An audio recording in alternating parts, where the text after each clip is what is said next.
Hi there, today we'll be looking at the AwareTech Covert Camera.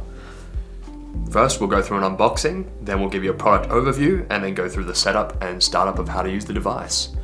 So starting off with the unboxing, first thing we'll look at is the camera itself. There we go, comes in plastic wrap. Take out the extra packaging.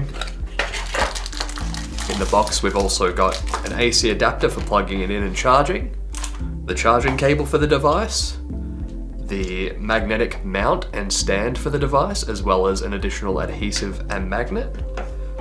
And then in the very bottom of the box, we've also got the user manual and the app installation guide. So it's everything you'll need to get started.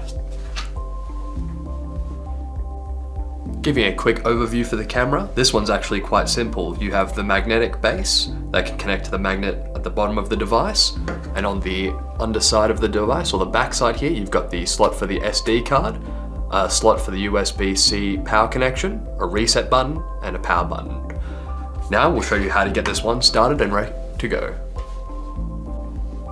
Alright, to get this device set up, first thing you want to do is on the device itself, after charging it up, press the power button and you'll see a red LED indicator appear here. After about 40 to 60 seconds, the device will become available to connect directly.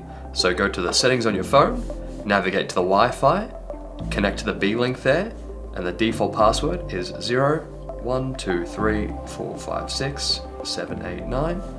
We'll join that. It may take up to a minute the first time to connect to it, but you'll get a tick to indicate that it is connected.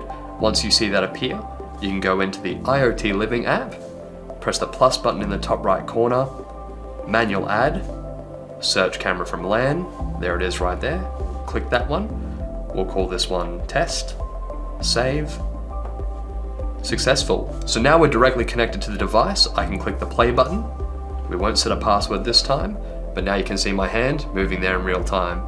Looks like this one's been set on the night vision, so we'll go in and settings, scroll down, infrared light, and we'll set this one to auto instead of on. So this actually lets you toggle back and forth between the night vision on this particular model. Other things to look at when you're going in, so we'll just quickly go back in and make sure. There we are, in daytime, perfect. To make sure it's connected to remote view from anywhere, all you'll have to do is go into your network information section, just here. It's connected to the Wi-Fi directly, and then you can access it from anywhere. Once you've done that, there's a few other settings to muck around with, including going into the parameters setting where you can set recording settings and motion detection settings to record to the SD card or send you alerts when there's motion detected. If you have any other questions, just let us know.